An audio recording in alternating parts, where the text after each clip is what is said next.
यशोमती मैया के नंद लाला।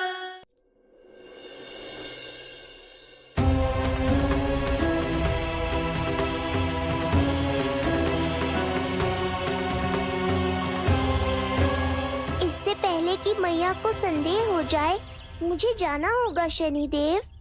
प्रभु, कृपया अपने विराट रूप के दर्शन दीजिए।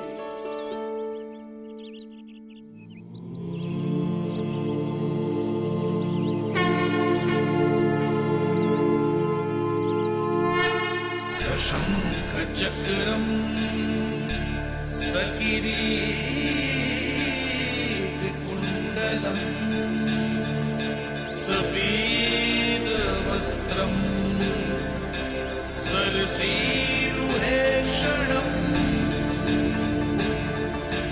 सहारवक्षस्थलशोभितौस्तुभम् नमामि विष्णुं शिरसा चतुर्भुजम्।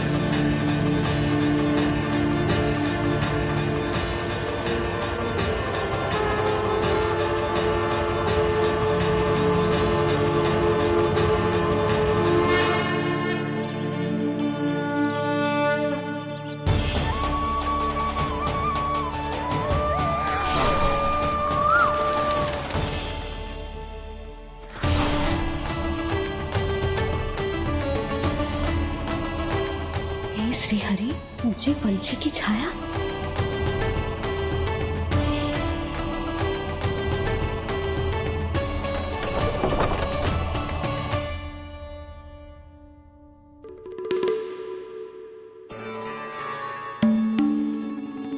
यशोदा, क्या हुआ?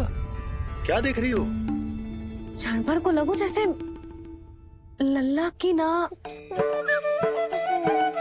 कोई पंछी की छाया हो। पंछी?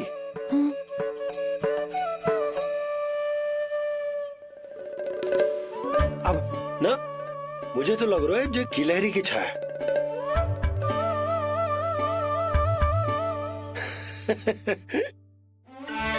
यशोदा, बालक नीलमणि है और बालकों वाले काम तुम कर रही हो। अरे प्रकाश और छाया से खेलने का काम लल्ला के लिए छोड़ दो। अरे परंतु ये देखो, झरोका खुलो है, ठंडी बयार चल रही है, लल्ला को ठंड लग जाएगी। बंद करो, जाओ। हाँ हाँ। हाँ लल्ला, ए लल्ला।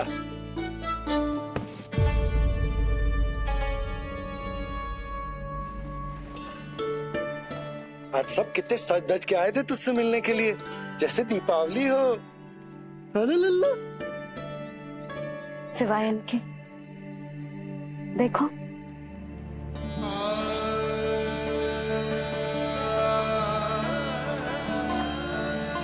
जब से चिच्ची मथुरा से लौटी है, इनका सजना सवरना सब छूट गया है। मैया, तब तो हमें अवश्य ही कुछ करना चाहिए। सुनो जी, हमें अवश्य कुछ करना चाहिए। जे इसे देखो, ना तो जे थको है, ना इसकी आंखों में नींद है। हो सकता है इसका भी मन हो अपनी बड़ी माँ से बात करने का।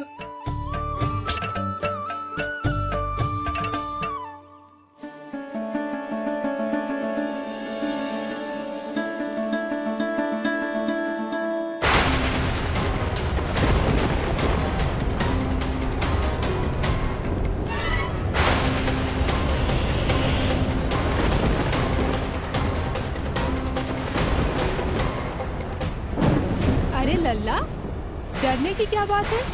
बस थोड़ी आंधी तो है।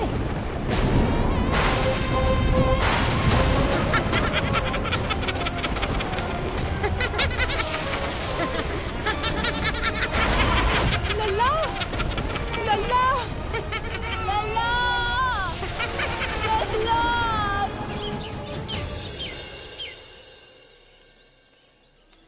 जिज्जी, अरे यशोदा, नंद भैया। चिच्ची, ये नीलमणि के षष्ठी पूजन का उपहार है।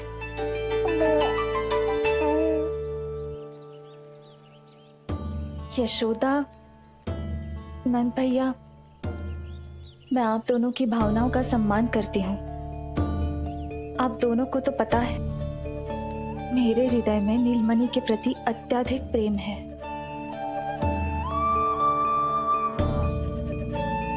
यशोदा, तुम तो जानती हो मैं ऐसे वस्त्र नहीं पहनती। स्त्री का श्रृंगार उसके पति से होता है और मेरे पति तो उस महादुष्ट कंस के कारागार में बंदी है। ऐसे में इस रास रंग का झूठा दिखावा कैसे करूं नंद भैया? अभी समय नहीं हुआ है, इसीलिए विवश हूँ। पर आपका दुख मैं भली भांति समझता हूँ बड़ी माँ। दिन रात ये भय लगा रहता है कि कभी भी उस कंस के सैनिक आएंगे और मेरे पुत्र को मुझसे दूर ले जाएंगे। इस आशंका में मैंने उसका बालपन भी खो दिया है। उस नन्हे से बालक को 4 दीवारों के भीतर बंद करके रखा है मैंने। थोड़ी देर और, बस तेरे बाबा अब भी आते ही होंगे।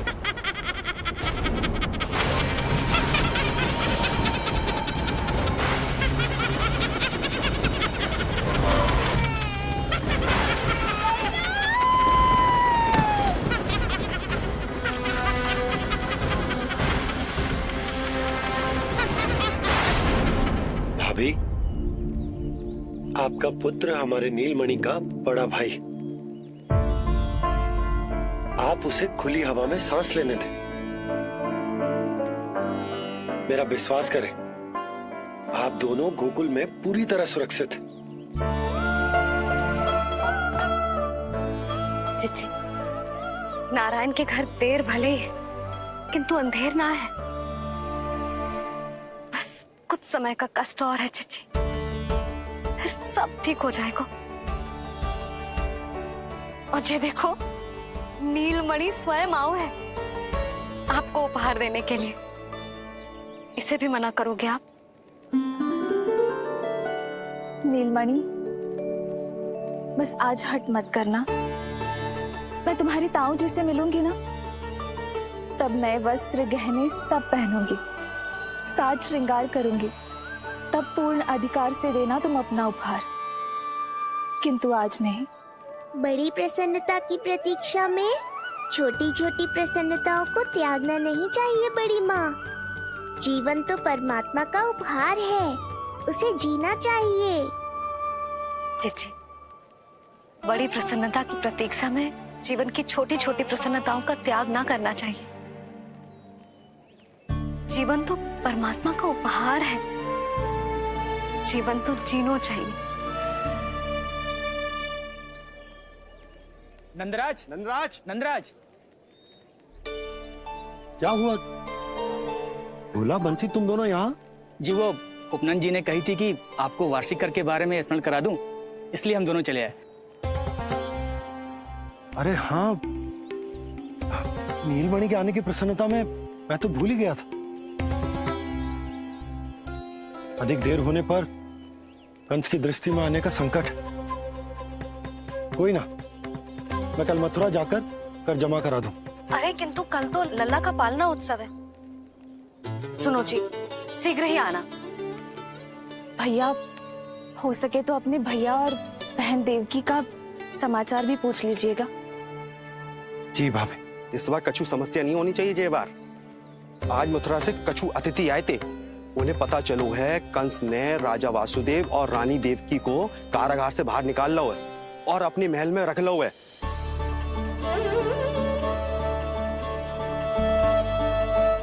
ये तो अत्यंत शुभ समाचार।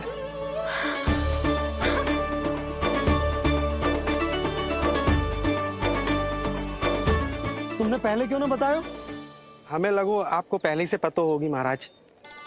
अच्छा ठीक है, जाकर तैयारी करो, कल तुम दोनों भी मेरे साथ चलोगे। जाओ।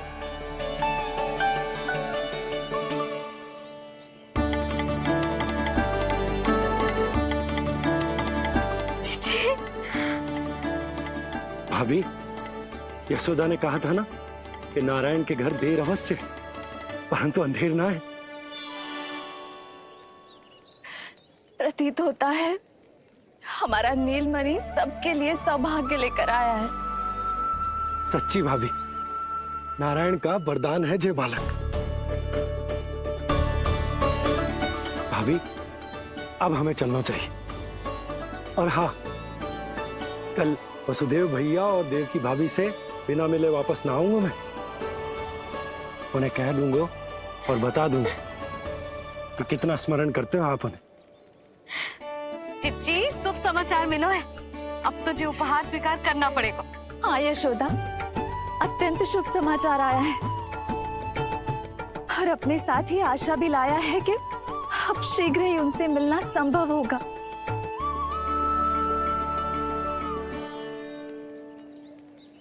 तुमने सत्य कहा था यशोदा, जीवन जीना चाहिए।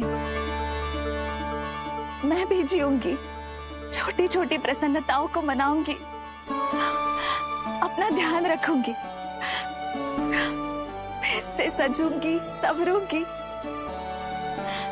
अब जब वो मुझसे मिलने आएंगे, उनका स्वागत करूंगी।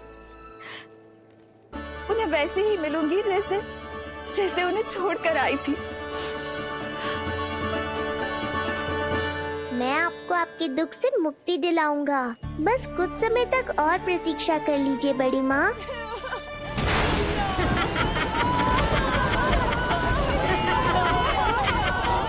कब तक बचेगा शिशु विष्णु?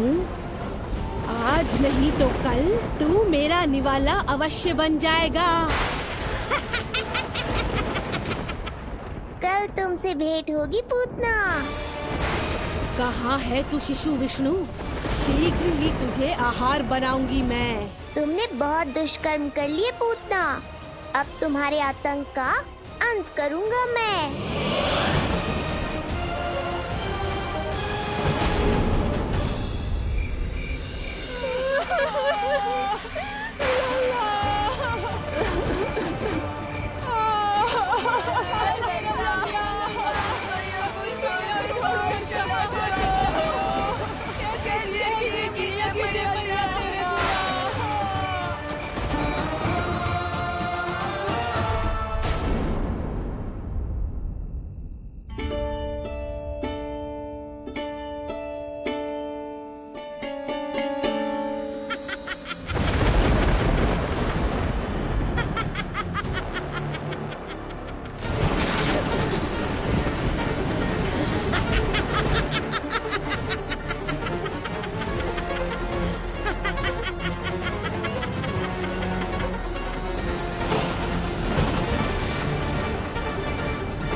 चिंता क्यों करती हो मैया?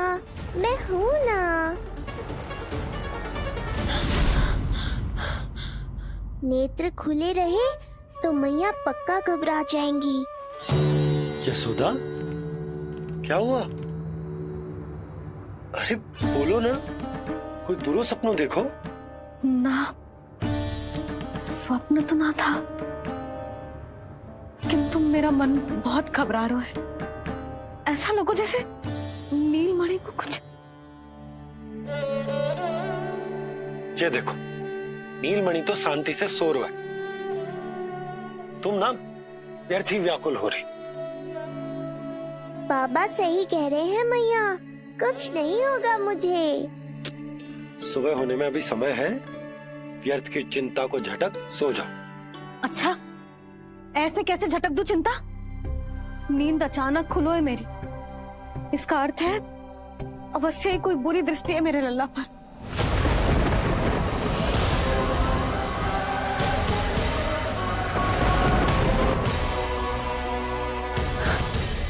आप भी कल जा रहे हो मथुरा? सुनो जी, जाना आवश्यक है, रुक ना सकते आप। कर जमा करानो है यशोदा, कल अंतिम दिन है। यदि वो निकल गए तो नारायण ही जाने वो कंस क्या करेगा। जानो आवश्यक। पिछले 6 दिन से नित्य कोई ना कोई कर्म कांड संस्कार चल रहा, इसीलिए तुम थक गई हो। तनिक विश्राम कर लो, सो जा। देखो नीलमणि भी यही कह रहा है कि मैया मोरी विश्राम कर लो, सो जाओ। कल मेरो पालना उत्सव मनानो है कि ना? सो जाओ।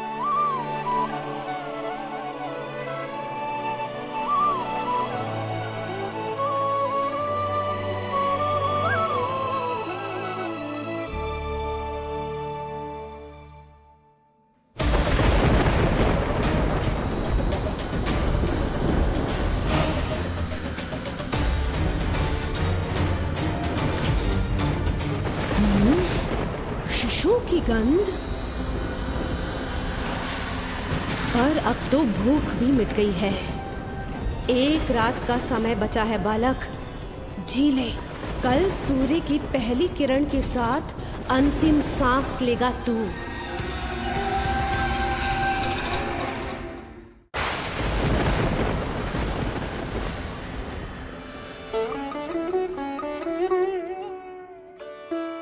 संतान के लिए मैया का कैसा अद्भुत प्रेम है ये। पूतना की छाया से ही इन्हें आने वाले संकट का आभास हो गया।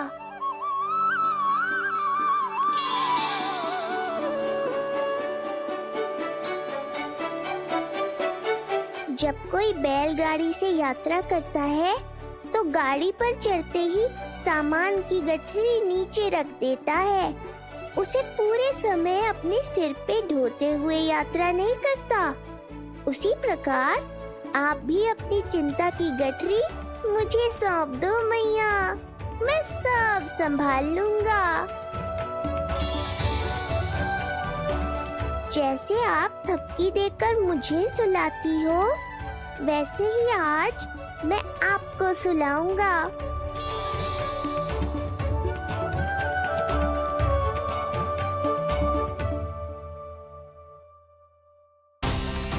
वचन देता हूँ मैया, जिसने आज आपकी निद्रा भंग की है, कल उसे चिर निद्रा में सुला दूंगा मैं।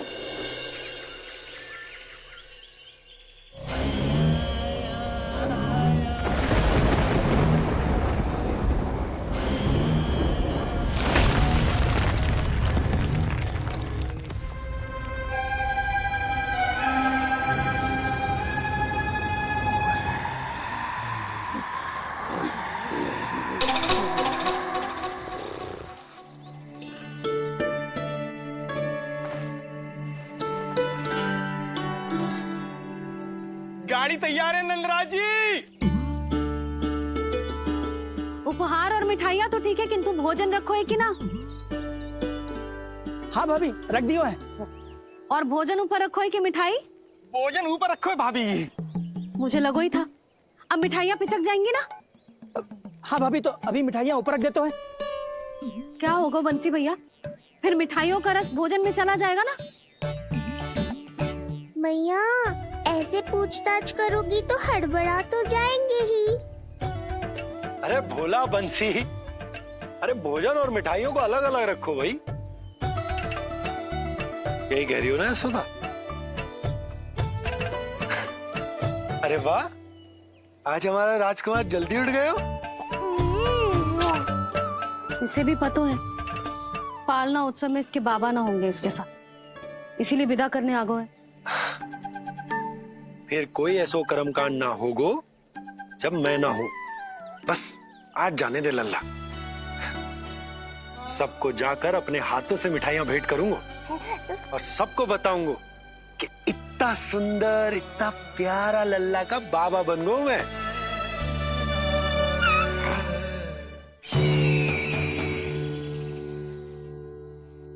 भैया के अत्याचारों की कोई सीमा ही नहीं।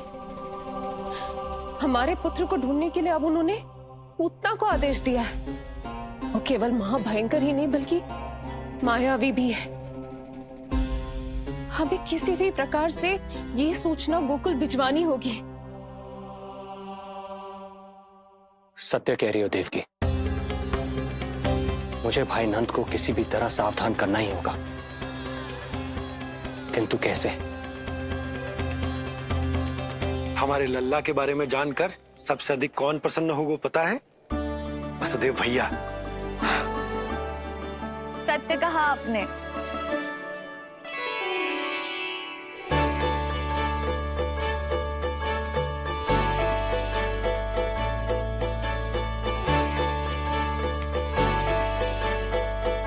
बड़ी माँ, नए वस्त्रों में ये हुई ना बात। बहुत बहुत अच्छी लग रही हो रोहिणी जीजी, सच्ची।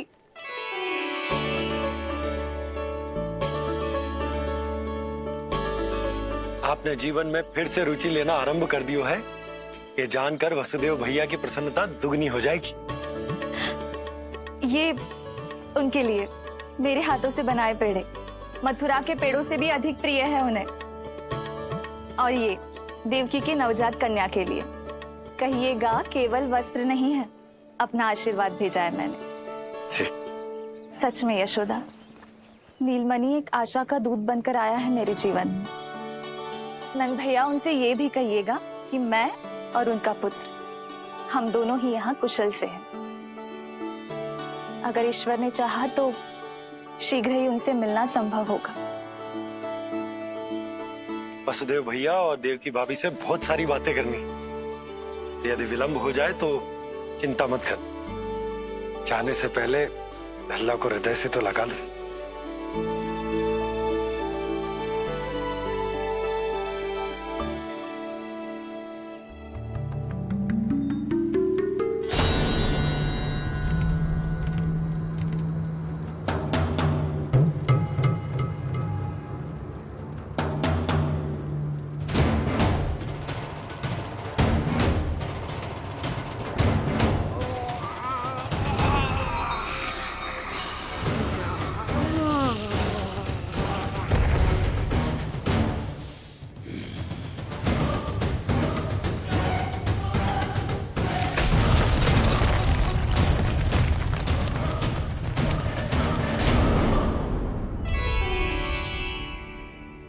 कछु विचित्र सो क्यों लग रहा है मुझे? बाबा, आपका पुत्र है ना यहाँ, सब कुशल मंगल ही होगा।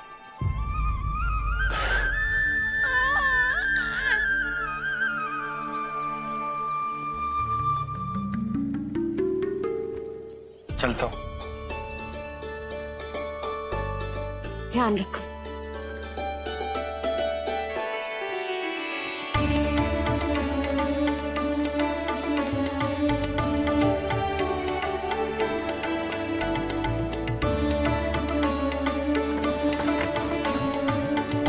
जय राम जी की। जय राम जी की।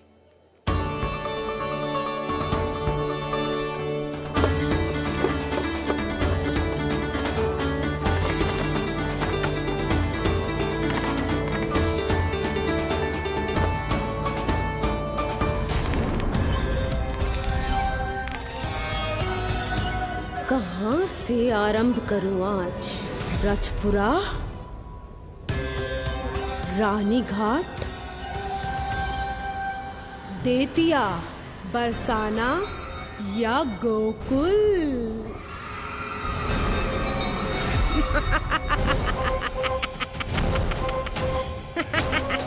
यही तो चाहता था मैं कि तुम यहाँ आओ।